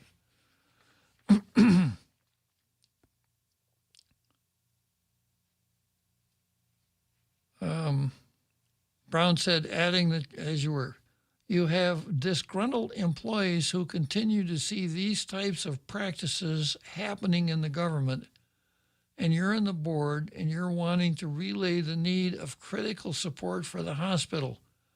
But when we look at stuff like this, it kind of raises eyebrows. Davis said it's critical to hire the right person for public information, someone who understands distribution and other aspects. Yes, we could have given these tasks to other folks already seated at GMA, but I feel like it would have been a disjointed message. Maybe your orthopedics department could have helped you with that, Ms. Davis. They need someone who understands optics. Yeah. Brown asked Davis to understand how the hiring looks from an outside perspective. She'd mentioned a bill from Senator Tello Taitigui during her comments. This measure, Bill 221-36, amends law regarding the publication of agency staffing patterns.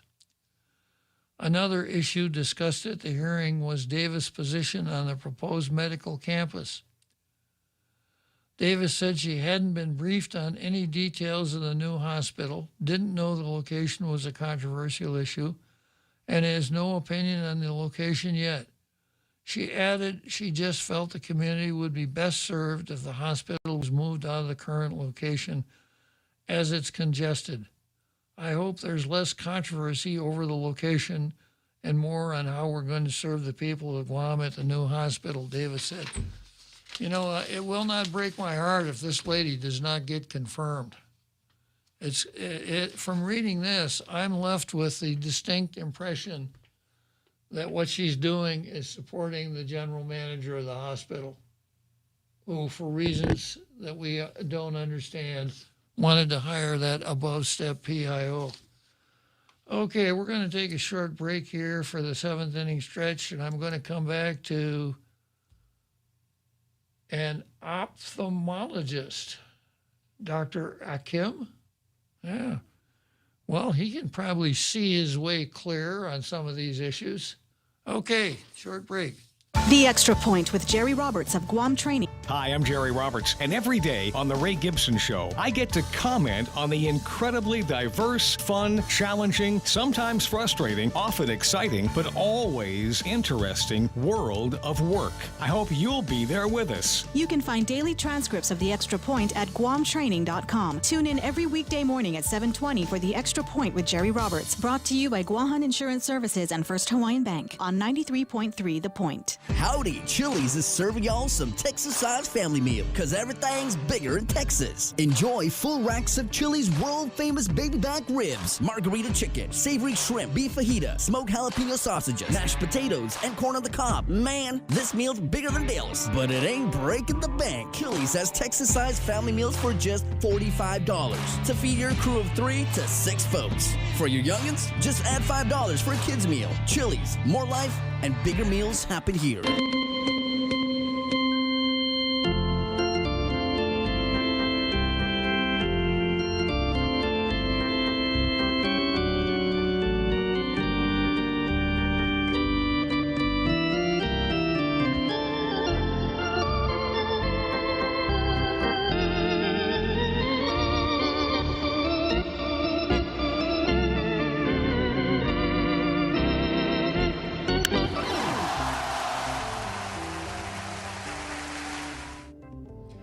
Okay, here we are at Wrigley Field in Chicago, and I got a text message from Jose that it's not Dr. Akim, it's Dr. Akimoto, who is not an ophthalmologist.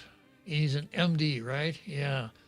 But he, once upon a time, was the in-house medical go-to guy for Tall Tales. So Dr. Akimoto always knows what he's talking about, and he's usually not afraid to tell you what's going on. So with no further ado, good afternoon, Doc. Hi, good afternoon, Doctor.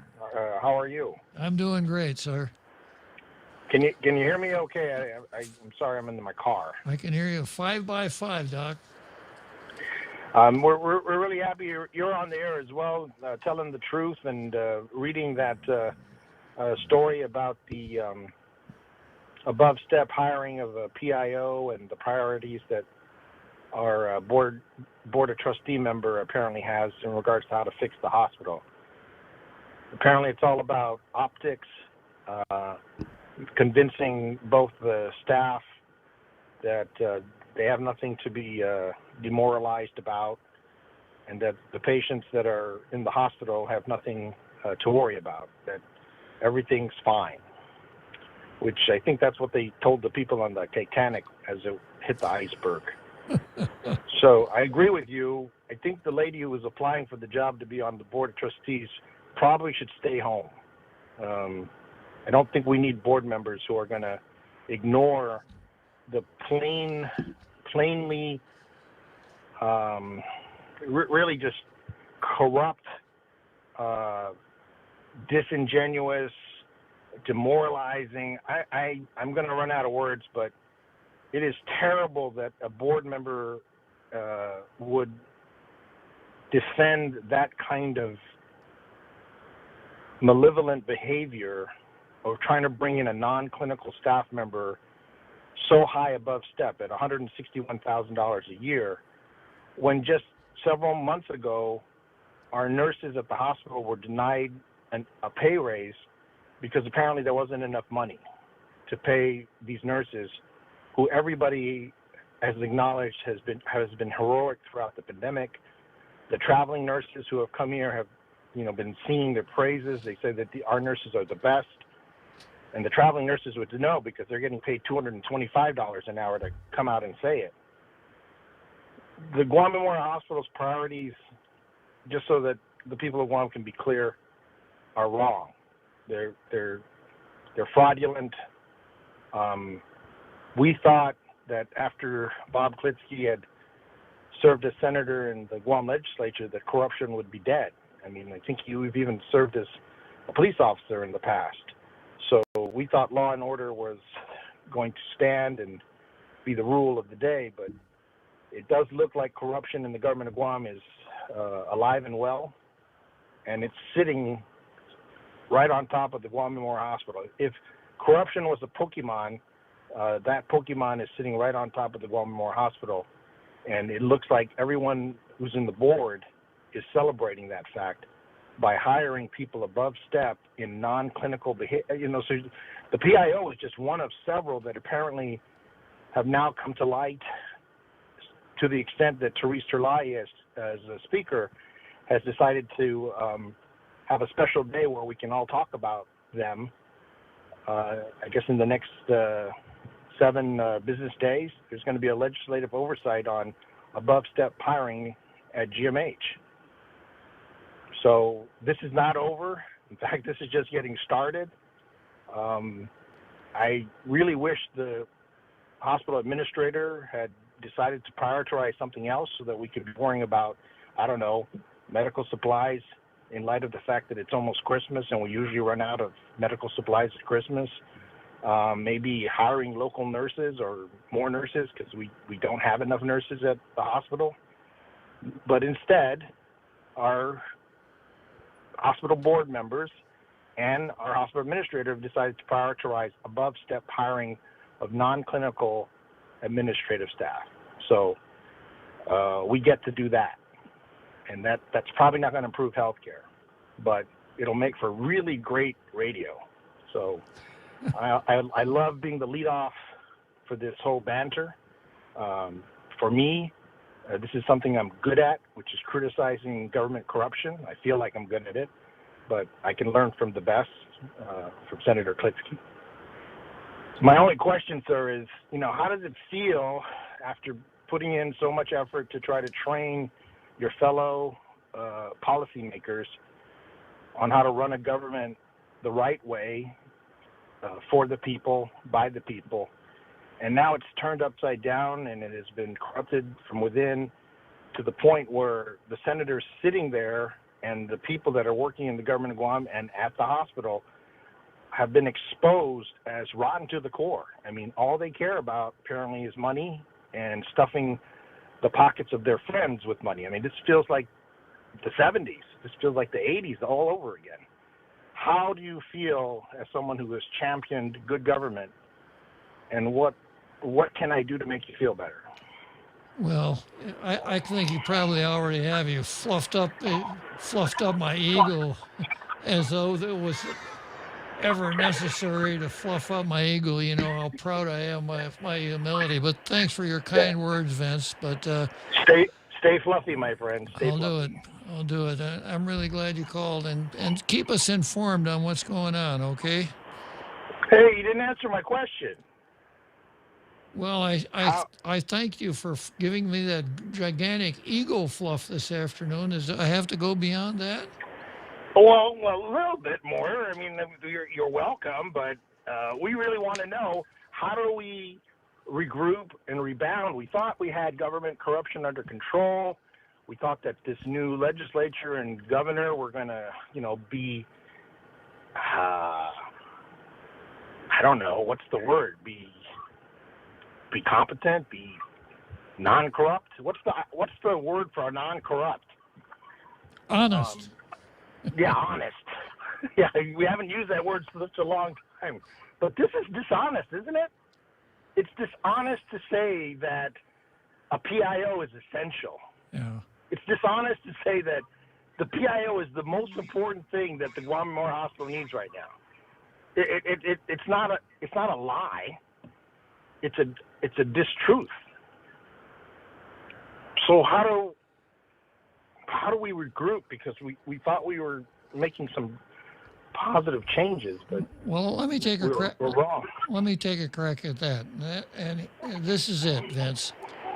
There are an awful lot of people that live on our island that are content with just being spectators.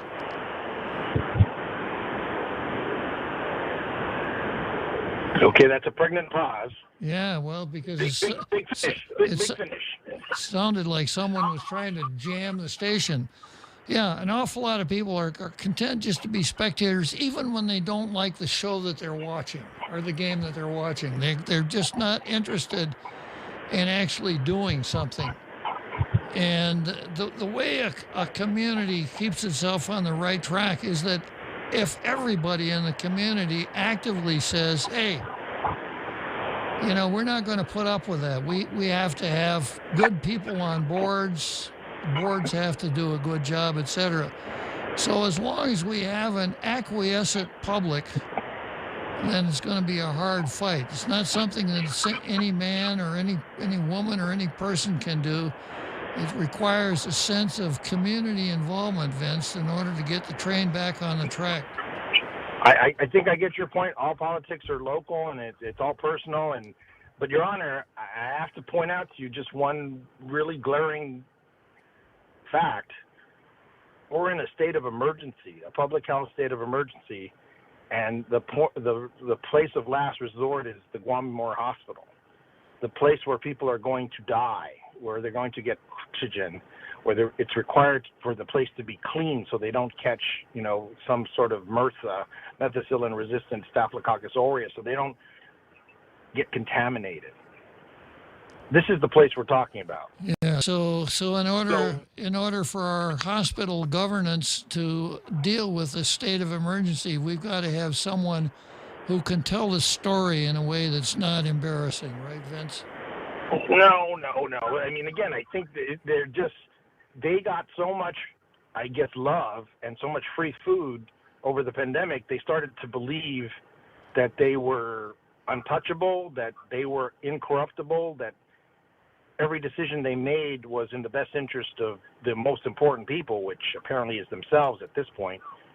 So I think I agree with you that it will matter when it matters, but I'm pretty sure it matters because there are still going to be more people dying of COVID, GMH, and of heart attacks and of strokes. So I know what you were trying to say. I'm going to suggest that it's going to be a little deeper than that. I think something is rewarding our community for tolerating this corruption. There's a deep-seated evil, and I guess we're going to have to figure out what it is before Christmas. Well, I'll be glad to work with you on that one, Vince. And once again, thank you, sir. I always appreciate your call. So have a nice day, Vince. Thank you. Bye. All along. Okay, so we're coming right up. We're heading for Churchill Downs right now. I got a little bit more to do on this particular story, but I've got Drive-Through Jack, who's probably just about up to the chow window, so I better handle him before I finish up the story. So we'll go to Churchill Downs, and then we'll entertain Drive-Through Jack. Come try Guam's original Chamorro restaurant with Pica's Best 5 years running. Mezcla Chamorro Fusion Bistro. Experience Chef Peter's candied salmon over scallion coconut rice, octopus to naktak, Chamorro platter, and their award-winning gourmet hamburgers. Or if you're looking for something healthy, try their keto-friendly menu. Come and enjoy Mezcla's half-a-day service at their Hagåtña and Grand Plaza Tumon location. Call their Hagåtña location at 479-2652 for reservations. Afre, my name is Kiona Rivera, student at the University of Guam and recent recipient of the G is for Giving Scholarship. This holiday season, I'm encouraging our island community to support the G is for Giving campaign. Your generous contribution not only support programs at the university, but also helps students like me reach our academic goals. For more information on how you can help shape the future leaders of our island, call the UOG Endowment Foundation at 671-735-2957 or visit their website at give.uog.edu.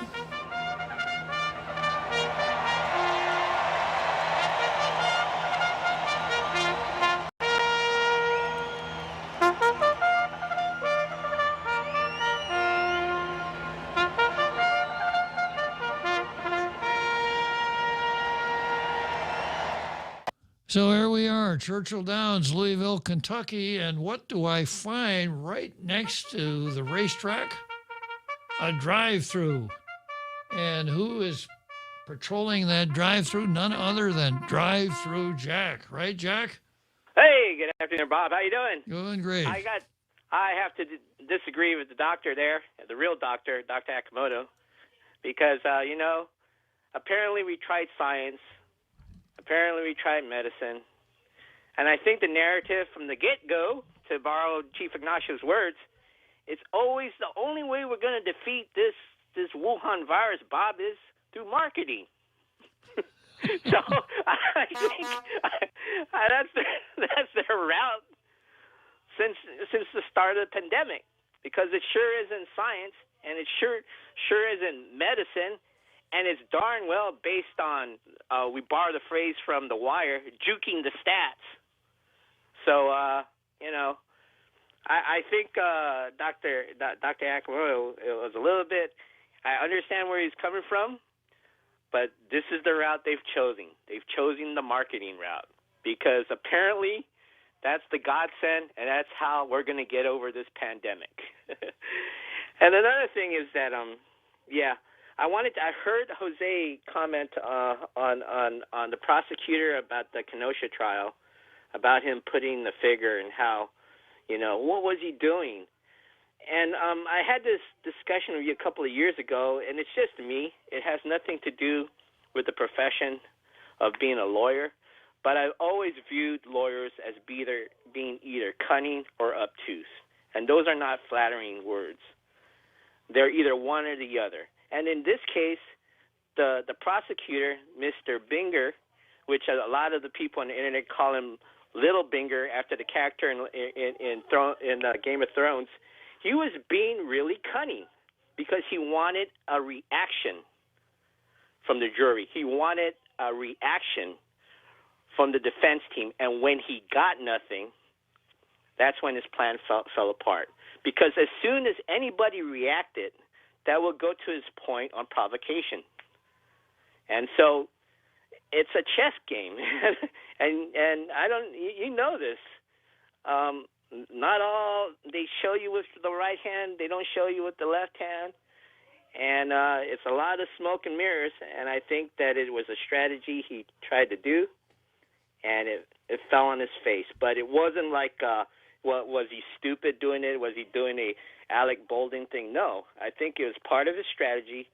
He wanted to get a reaction, and when he didn't get that reaction, that thing just fell on its face. Because the saying, Jack, is he was too clever by half.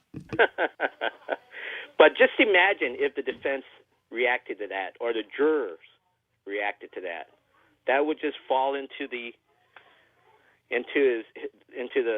argument of provocation, because all you had to do was point a gun, even though you're in your mind, it's not loaded, it's cold, or what they say, during the Alec Baldwin thing. But it's lawyers fall into two categories, either cunning or obtuse.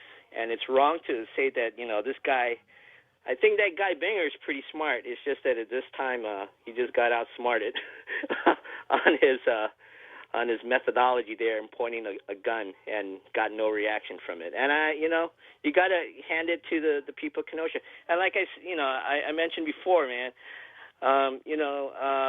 the juror consultant that they got was also the one they had in OJ, but it was also the one they got at Chauvin.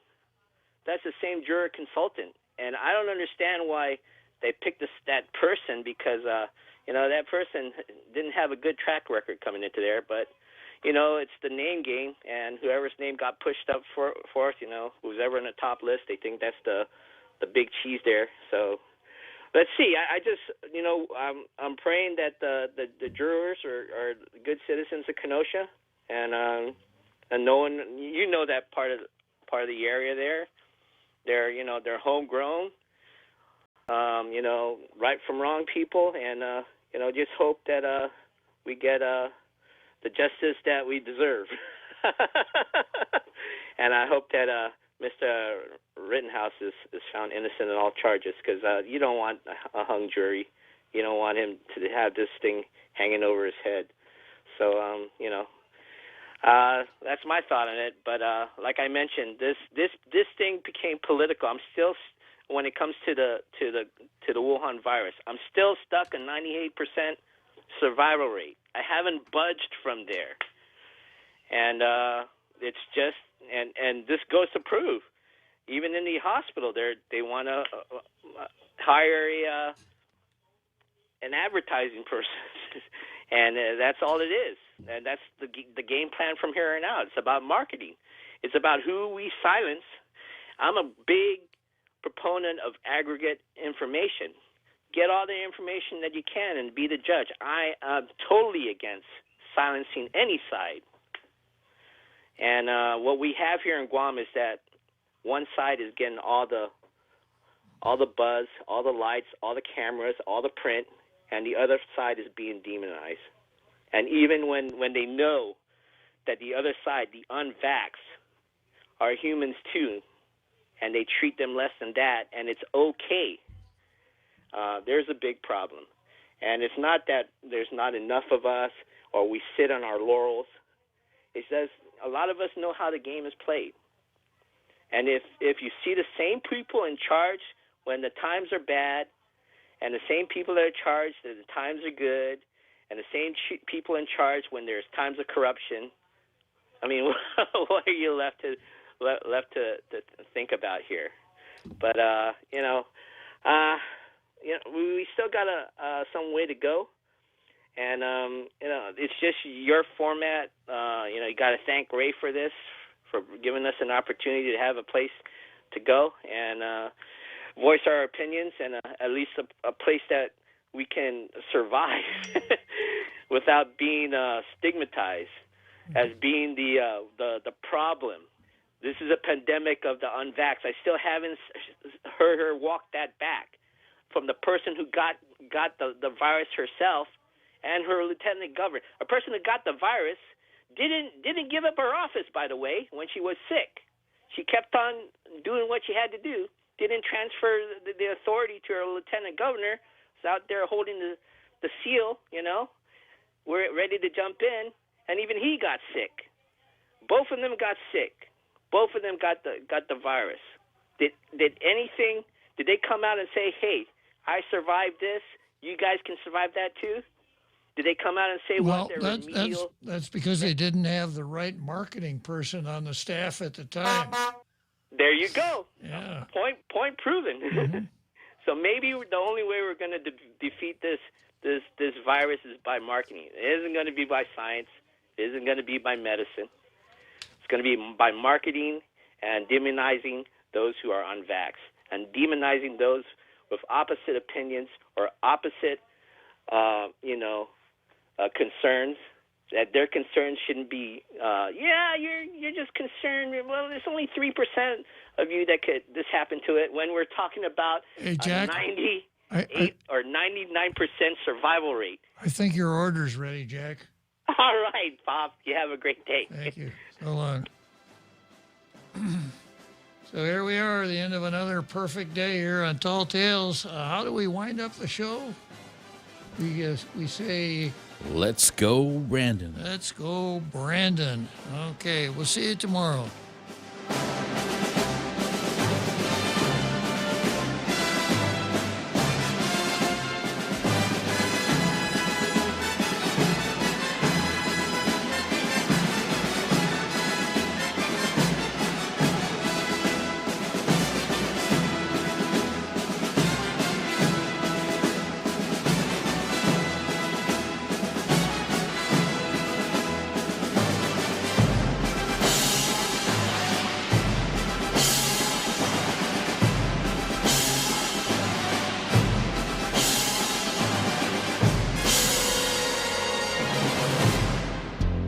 The Point is KUSG, Hagåtña, Guam, 93.3 FM and 104.3 HD3.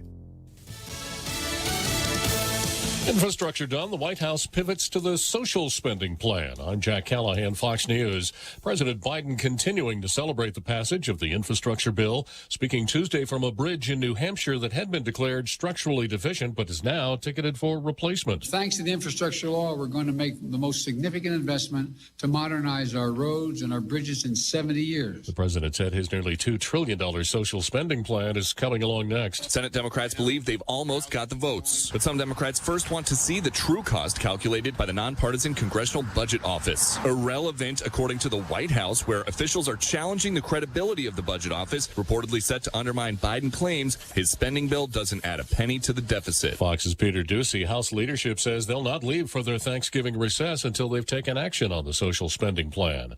Congressional Republicans are questioning the veracity of Attorney General Merrick Garland, who testified recently the FBI is not targeting parents who speak out at school board meetings. But now an FBI whistleblower says federal law enforcement is using counterterrorism tools against some parents. Several GOP lawmakers are calling for the Attorney General to be called back in front of Congress to answer for the discrepancy. A pilot fighting a raging wildfire in northern Colorado has died in the crash of his tanker plane while making airdrops on the Kruger wildfire. It's reported to be the first single-engine nighttime airdrop flight by pilot using night vision goggles to see through the smoke. A panel of the Centers for Disease Control is expected to meet later this week to consider whether to recommend COVID-19 booster shots for all adults, not just those over 65 who are at greater risk of the infection. David Hall is scheduled to receive a shot tonight in Mississippi's execution chamber. He's scheduled to die for murdering his estranged wife more than 10 years ago. America is listening to Fox News.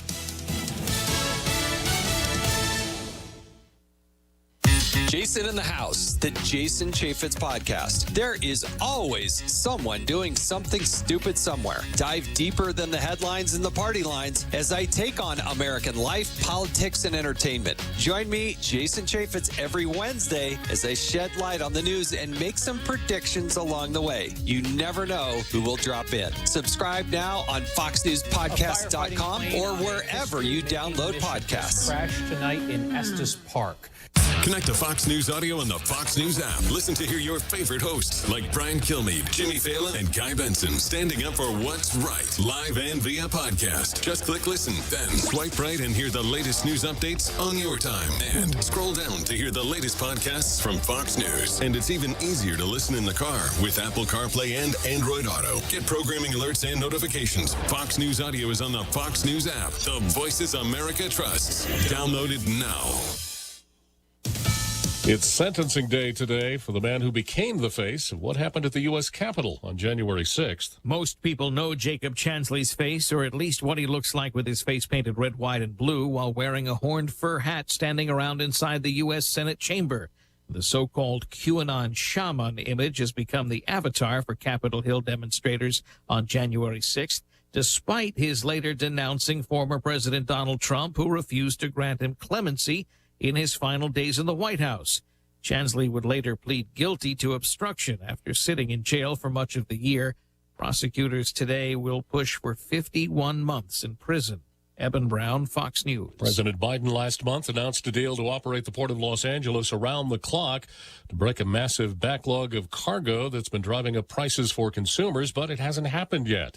The Port of Los Angeles executive director says the facility has 24/7 capability, but a shortage of truck drivers and nighttime warehouse workers continue to pose problems, along with getting importers to embrace the expanded hours. The Transportation Secretary, Pete Buttigieg, said going to 24 hours is not just a matter of flipping the switch.